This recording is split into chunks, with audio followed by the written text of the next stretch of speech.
Alright, hey Blood Dads, we're here outside of my backyard again, and I've had these tadpoles now for about 2 days, and we need to feed them.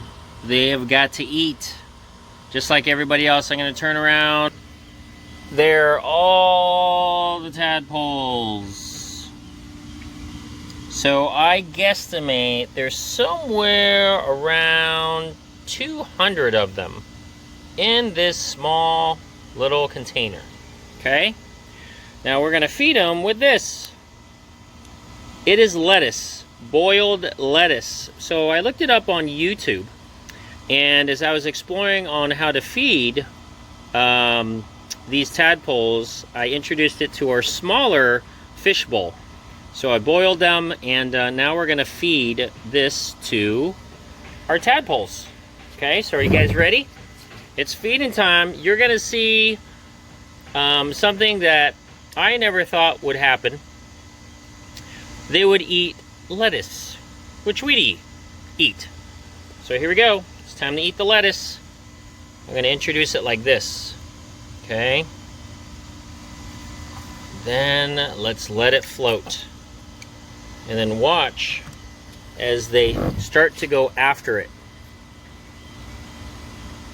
It may take a little bit, so let's see how well they start going after the lettuce.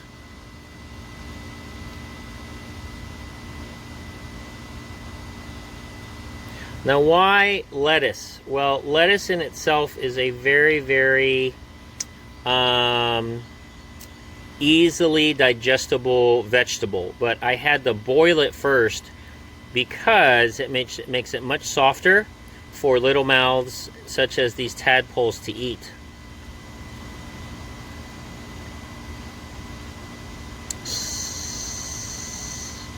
So they just have to get used to what's in there, but I'm already seeing a couple of tadpoles starting to attach themselves to wanting to eat it. See? Now they have these sucker mouths at the end of their body, and somehow through those sucker mouths they get to eat. There's another one. There they go. They start to get attached to it. So in the actual fish bowl, they went to town on it. But again, with the size of this actual container, it's going to take a little bit for the tadpoles to realize that there's actually food there. So once they realize that there's food there, and I have no idea if they have a sense of smell, which they probably do. I just have never been able to look at a tadpole in a magnified area, or being able to use the vision of magnification to see the ins and outs of a tadpole. Now, when I was a kid, let me turn this around. So when I was a kid, I was able to look in our ditch, and in Florida, in front of the houses, at least in my neighborhood, there were ditches. There are big, deep ditches, and with a typical Florida thunderstorm, it rains at, 3 o'clock? And with that being said, raining at 3 o'clock, the water fills up naturally in that ditch. Well, the frogs lay eggs, the eggs turn into tadpoles, and my sister and I used to play in the ditch.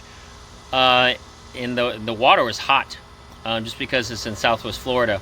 And we would collect them in buckets such as this one.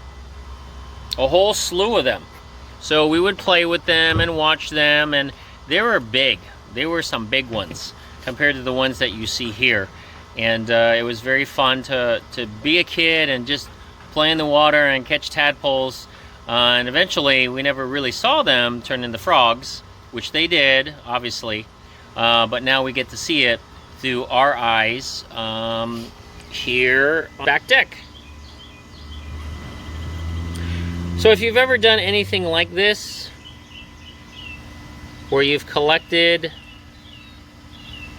and found some tadpoles like this, go ahead and let me know how you, either in your childhood or you've been able to do this with your kids,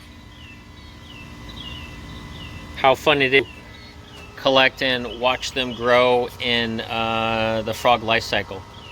Okay, so that's the feeding of the tadpoles. We're going to see later on if they're able to find the food and eat the food, but now they have some nourishment. Okay, go ahead and like above, comment about this Blab Dad, as well as subscribe. And let's see what happens to these tadpoles as they grow into froglets. Okay, we'll see you next time. Bye.